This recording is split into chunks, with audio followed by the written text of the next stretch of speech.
বৃষ্টি ও রহমত, ঠিক কিনা? বৃষ্টি পাঠায় কে? বৃষ্টির মালিক কে? বিশ্বনবী আকাশে মেঘ দেখলে বলতেন আল্লাহুম্মা সাইয়্যিবান নাফিআন, হে আল্লাহ তুমি ভালো বৃষ্টি দাও। কেননা এই বৃষ্টি দিয়েও আল্লাহ অনেক জাতিকে ধ্বংস করেছে। বৃষ্টি দিয়ে মানে অতিবৃষ্টি দিয়ে আল্লাহ বন্যা দিয়ে গোটা দুনিয়াটাকে ভাসিয়ে দিতে পারে কি পারে না? এজন্য মেঘ দেখলে এত আনন্দিত হয়েন না, বৃষ্টি দেখলে অনেকে গান বাজায়, আছে না নাই?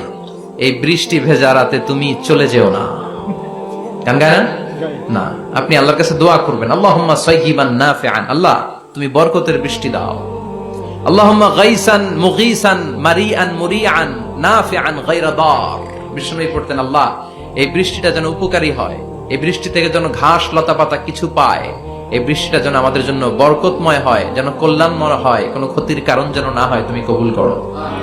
আবার বেশি বৃষ্টি হলে বিষ্ণুনবী দোয়া করতেন আল্লাহুম্মা হাওয়ালাইনা ওয়ালা আলাইনা, আল্লাহ আমাদের এলাকায় আর বৃষ্টি দিও না, আমাদের চারিপাশে দাও। এই দোয়াগুলো পড়ার দরকার আছে না নাই? আল্লাহ যা বৃষ্টি দিবে এটা যেন আমাদের কল্যাণ